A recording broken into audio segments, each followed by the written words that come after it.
hija de la sección femenina, que tenía sede en Hermanos Álvarez Quintero, en Alonso Martínez, un pisazo estupendo, y luego en otros lados, y se fueron decreciendo, se celebraron en marzo.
Bueno, nos ha fallado. Siempre tenemos plan A, plan B, plan C.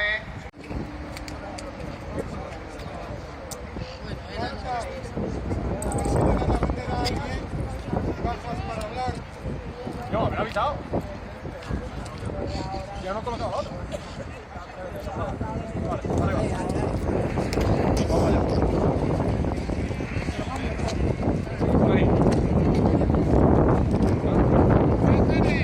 Hay cuatro águilas.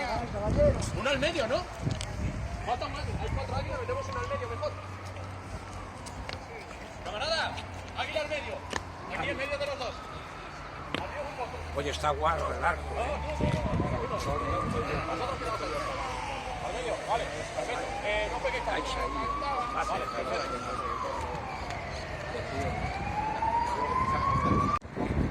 Acto 1 de abril, Día de la Victoria. Buenas tardes, Rosarios. Nos encontramos aquí en este día tan significativo, el Día de la Victoria, y ante el monumento que lo significa, el Arco del Triunfo, Arco de la Victoria. Vamos a ejercitar la memoria auténtica contra la memoria rencorosa y sectaria que cambia los nombres de las calles, arranca placas y derriba estatuas y monumentos. El año pasado se bendijo este monumento porque nadie lo había hecho oficialmente nunca. Y porque somos la España auténtica, un pueblo de sacerdotes, profetas y reyes, nosotros tenemos una legitimidad que arranca del Altísimo. Ellos no tienen otra que procede del Averno. Este monumento es un arco de triunfo construido entre el periodo que va desde el año 1950 a 1956. El arco posee una altura total de 49 metros, 42 del arco y 7 más de la cuadriga. Es obra de los arquitectos Modesto López Otero y Pascual Bravo Sanfeliu, y los ornamentos que lo rodean de los escultores Moisés de Huerta, frisos alegóricos, Ramón Arregui, Cuadriga de Minerva y José Ortels. El arco posee unas inscripciones latinas que recuerdan la victoria, así como la construcción de la nueva ciudad universitaria tras el conflicto armado que la destruyó. El Arco de Triunfo es una tradición de la arquitectura romana que consistía en la construcción de una puerta para conmemorar la victoria bélica y saludar a los ejércitos victoriosos entrantes por la ciudad. Es por esta razón por la que este Arco de Triunfo es el único en su tipo, por haber sido construido en el propio terreno de lo que fue campo de batalla. Todos los monumentos conmemorativos de la victoria en la Cruzada Nacional de Liberación tienen como común denominador la altura de miras, la generosidad, en no hacer escarnio de los vencidos, la sumisión a Dios y el deseo de una España mejor. En este lado noroeste, de inscripción latina, reza así: Armis hic victibus mens iugiter victura monumentum hoc de ¿qué significa? ¿Qué significa? Espérate. ¿Qué significa? A los ejércitos aquí victoriosos, la inteligencia que siempre es vencedora da y dedica este monumento.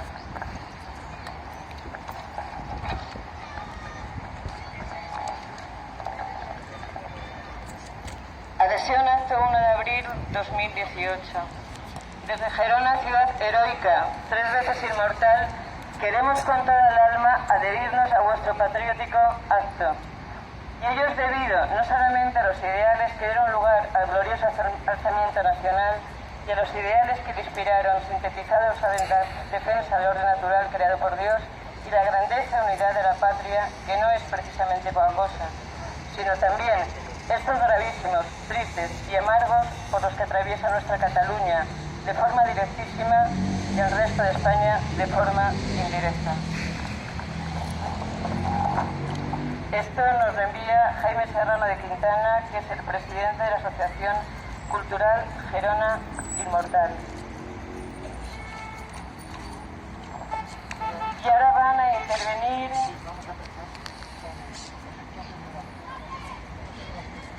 pues empezamos con un toque de oración militar.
Amigos correligionarios, gracias a todos por vuestra presencia en este acto. Gracias a Pablo Gasco, que continuará con la siguiente intervención y se ha prestado a estar aquí entre nosotros.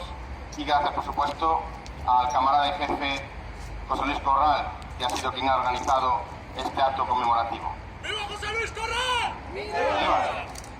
Como todos sabéis, hoy celebramos no una, sino dos gloriosas festividades. La primera y más importante es la resurrección de nuestro Señor Jesucristo.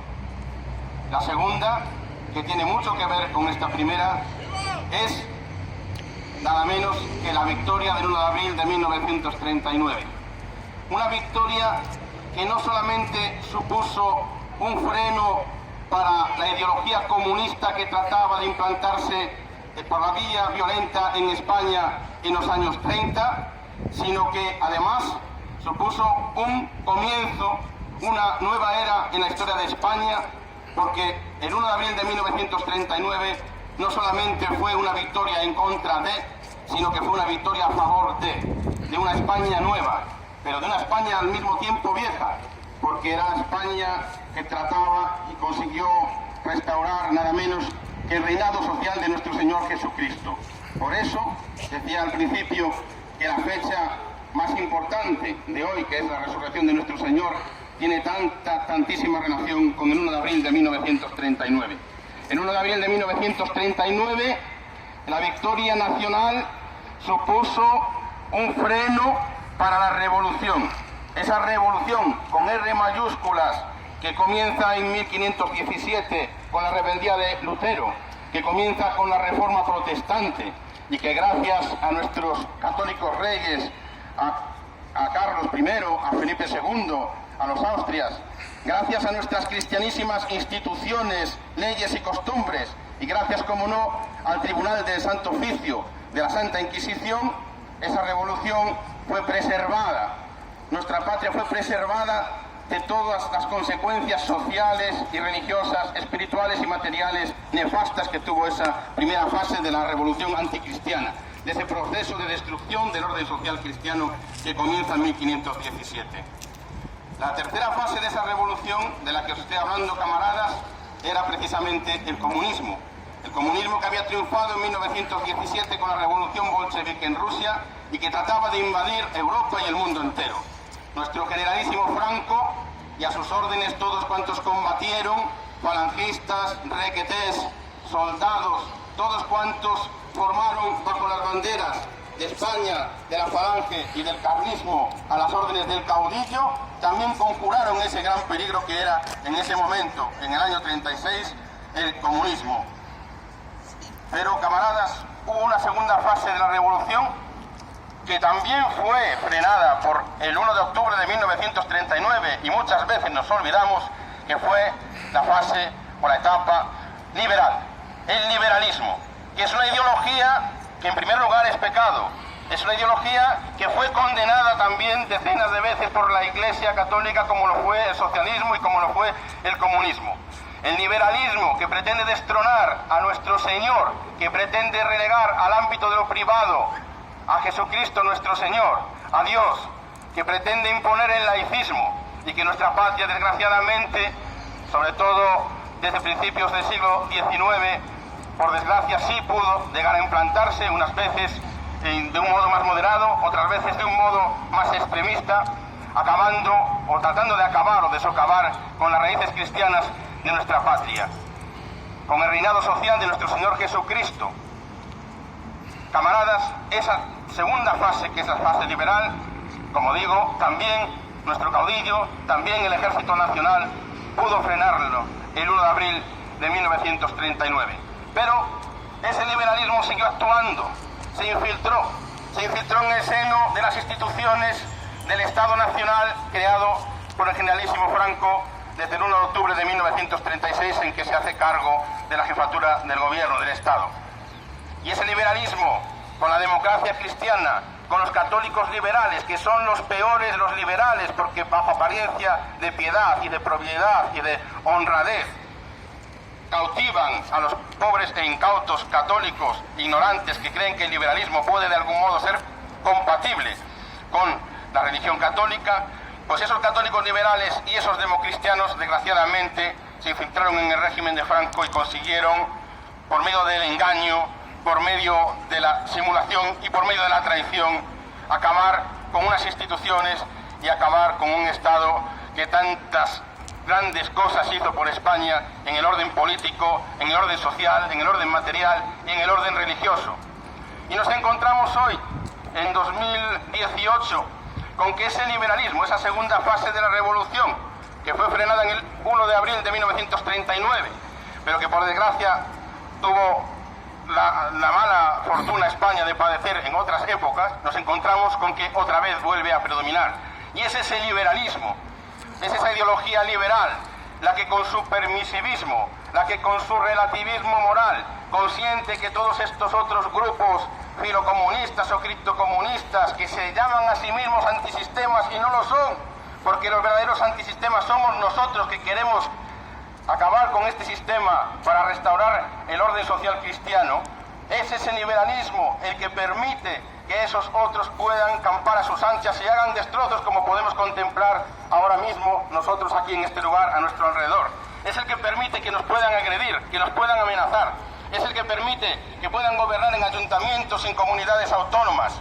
Sin el liberalismo, sin esta democracia liberal, sería imposible que el comunismo, el socialismo, el anarquismo y todos esos grupos que se llaman a sí mismos antisistemas y que en realidad simplemente son la punta de lanza de los que gobiernan desde arriba el sistema, que son quienes están controlando a esos grupos, son los que permiten que ellos puedan ejercer esa labor, digamos que agresiva y violenta contra todo lo que representamos nosotros aquí presentes.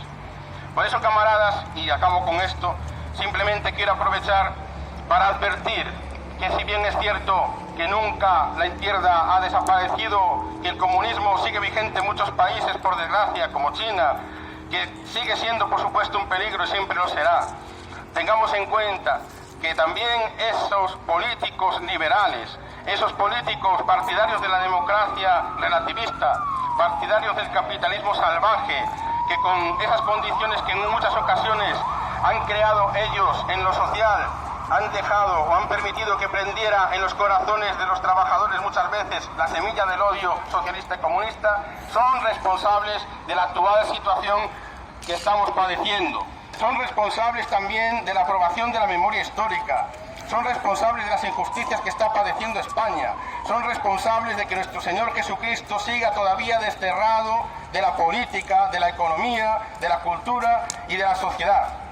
No olvidemos que esos liberales, en alianza con los socialistas, son quienes gobiernan realmente los hilos del mundo. Que es ese nuevo orden mundial, ese mundialismo, ese gobierno mundial que quieren imponernos. La mayor amenaza, que muchas veces está escondida, son estos que uno de nuestros camaradas denomina el poder supremo sin rostro, que muchas veces ni siquiera se les ve, pero que son ellos los que están detrás de todo esto que está pasando, de todo esto que tenemos que padecer, de todo este martirio que está padeciendo la verdadera y auténtica España. Y por eso, camaradas, os digo, para terminar, que es necesario que tengamos en cuenta que en esta lucha, en la que parece que somos David frente a un gigantesco Goliat, y aquí lo podemos contemplar, tengamos siempre puesta nuestra esperanza y nuestra mirada en Dios. Dios es más fuerte que todos los liberales, los socialistas y sus enemigos. Tengamos siempre puesta nuestra mirada y nuestra esperanza en Jesucristo nuestro Señor. Sepamos que esta lucha no es una lucha, como dice San Pablo, contra la carne y contra la sangre, sino contra los espíritus malignos de este mundo. Y por lo tanto, con esa mirada puesta en Dios, en la Santísima Trinidad, en nuestro Señor Jesucristo, en la Santísima Virgen María, luchemos sin desfallecer, luchemos con confianza, pero luchemos, porque Dios solamente da el triunfo a los esforzados, solo da el triunfo a aquellos que realmente ponen todos los medios que están en sus manos para que se consiga la victoria, como se logró la victoria el 1 de abril de 1939.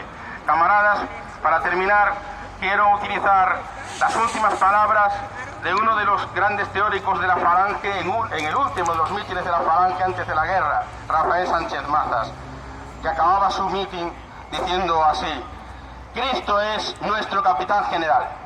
¡Viva Cristo Rey! ¡Arriba España!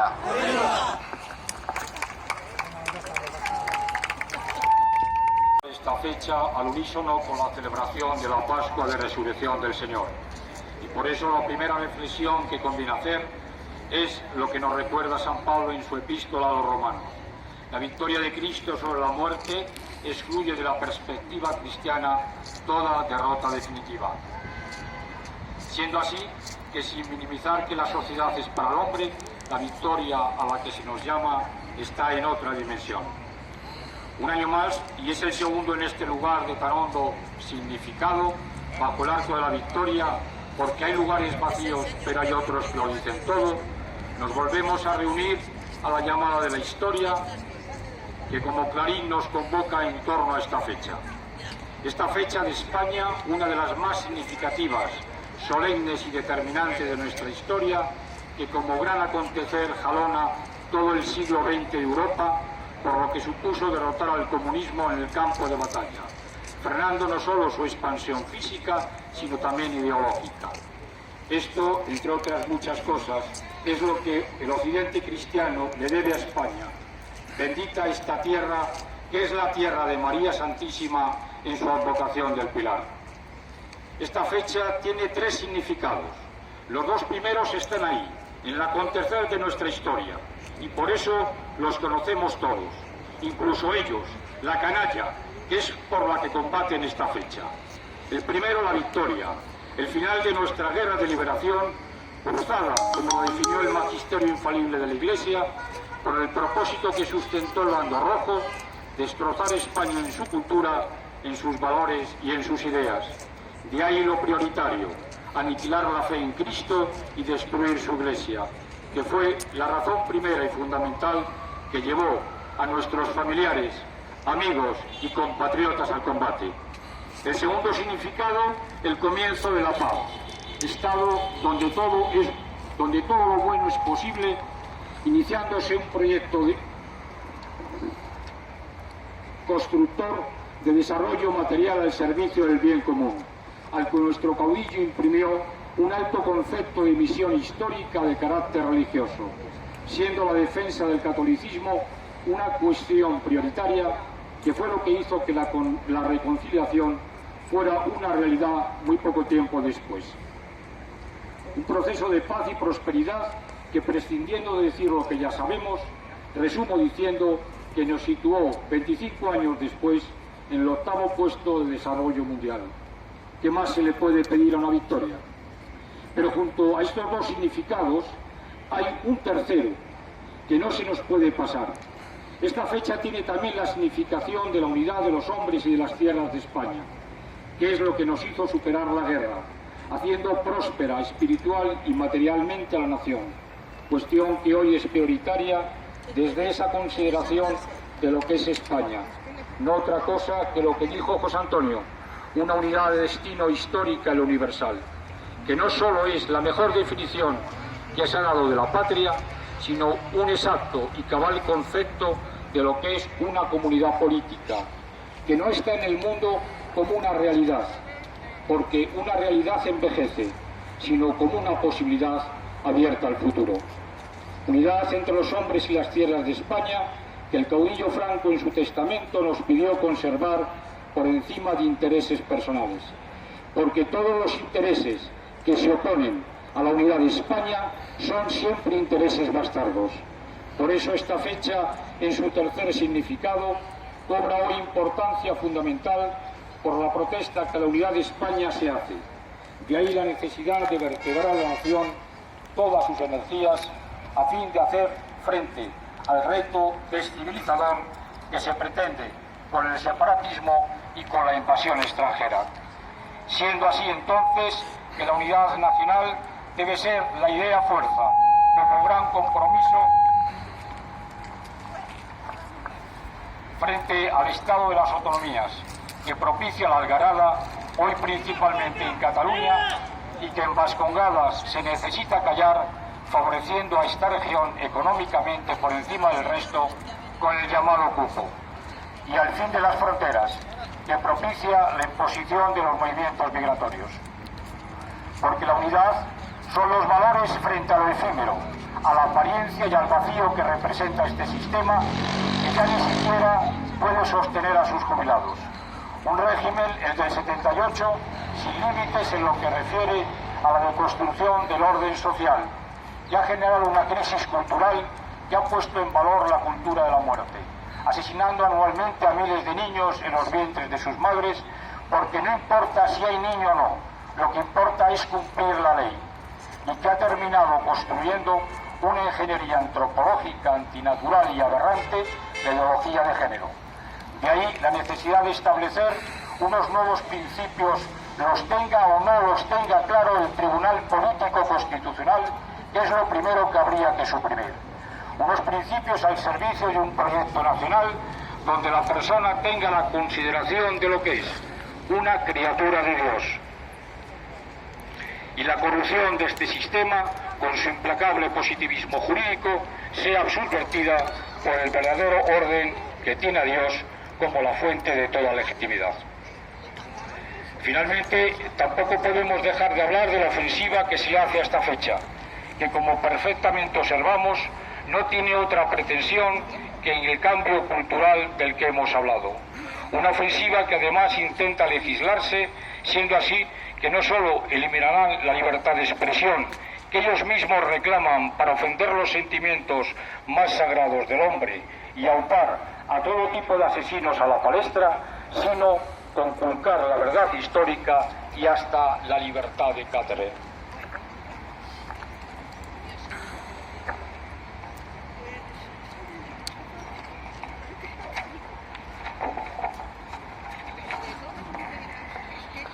Con lo que en pocos años millones de españoles serán como ellos, gentuza de cloaca. Y frente a esto, que se ampara en la legalidad con iniciativas legislativas, tampoco podemos descartar la voluntad de provocación, ya sea en las manifestaciones callejeras o en el terreno de la comunicación. Agitación que devuelve a la izquierda su espíritu cainita, revanchista y sobre todo a su mitomanía de cambiarlo todo. La toma de las conciencias, como lo fue en el pasado y en el terreno político, la toma del poder político por medios violentos. En definitiva, y en ambos casos, la reinvención del pueblo como sujeto subversivo y justiciero. Ahora bien, lo más interesante de todo, lo que más interesaría resaltar hoy aquí y en este lugar, es que si hoy este lugar estuviera lleno de quienes seguimos defendiendo esta fecha, es posible que no se diesen los riesgos que la canalla soez está asumiendo. Riesgos sobre todo desde la intención que tienen de desenterrar a nuestros muertos con sus sucias manos. No quiero terminar este Parlamento sin deciros que es un honor compartir esta fecha con todos vosotros. Que sigan los demás con sus festines. Feliz Pascua de Resurrección y feliz Día de la Victoria. ¡Bravo!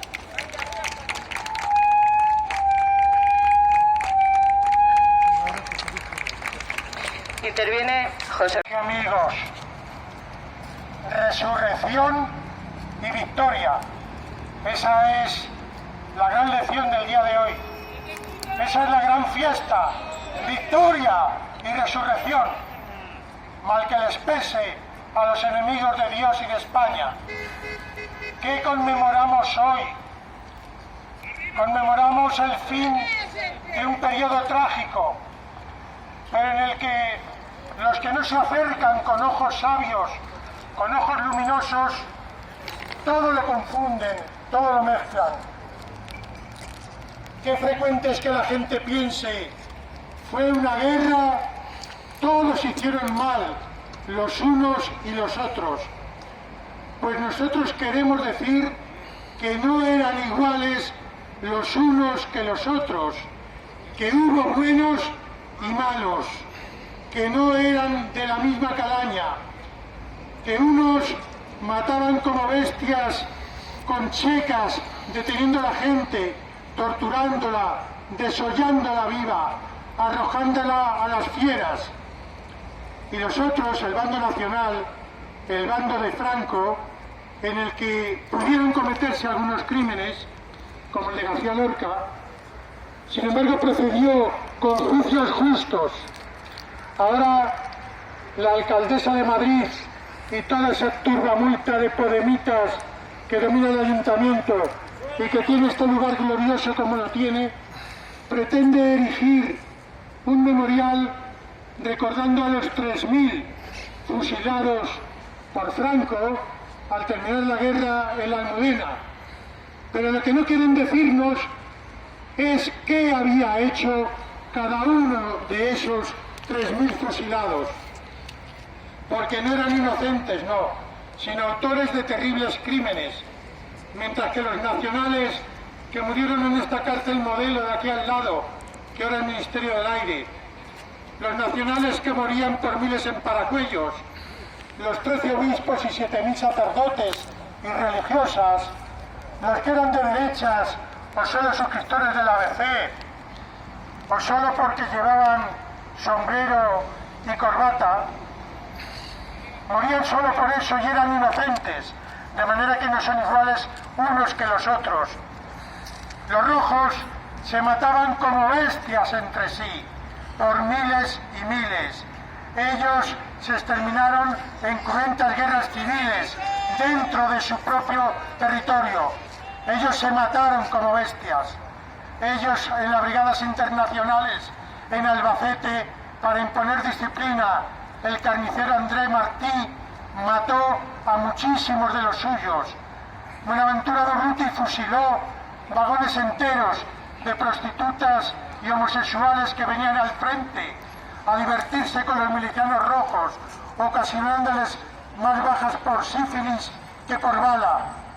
Y él mismo fue víctima de los comunistas, siendo asesinado por la espalda un 20 de noviembre del 36, la misma madrugada en la que era fusilado José Antonio Primo de Rivera.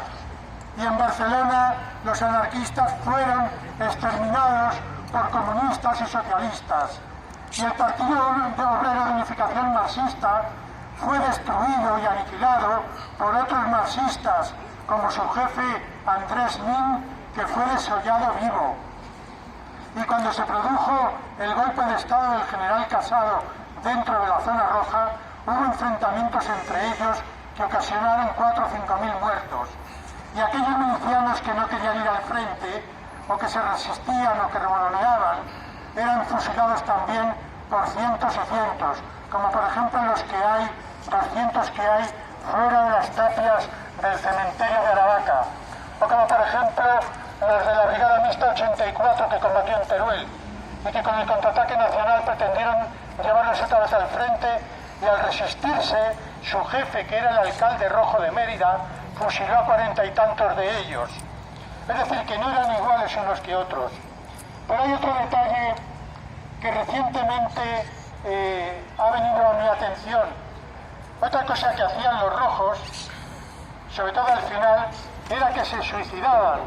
Los nacionales no se suicidaban, resistían horribles tormentos, terribles amenazas, proposiciones de traicionar, proposiciones de blasfemar, y sin embargo, los nacionales, con todas aquellas torturas, no se suicidaban, resistían hasta el final. Los rojos, cuando vieron su propósito destruido, se suicidaban. Eran malos por antonomasia. Unos blasfemaban y otros rezaban. Unos luchaban por la unidad de España, por la España de siempre, y otros querían someterla a la férula de Moscú, convertirnos en un Estado totalitario comunista. Eso es lo que hay. Mientras tanto, siguen estos pobres ignorantes confundiendo el nazismo con el patriotismo español. No, el patriotismo español es amar esta tierra, es amar este suelo, es amar nuestra lengua, nuestra historia, nuestros monumentos, nuestras victorias, porque somos españoles y somos católicos, mientras que los marxistas, sean los del 36, o sea la ETA, o sea el Grapo, o sea cualquiera de estos asesinos, no se parecen nada a nosotros. Somos como Dios y el diablo, como los ángeles y los demonios. Somos diametralmente opuestos, y nosotros pretendemos revivir en nosotros mismos los grandes valores de la España universal, la España más gloriosa de las naciones, la España más hermosa de las naciones. España, una nación de héroes y de conquistadores.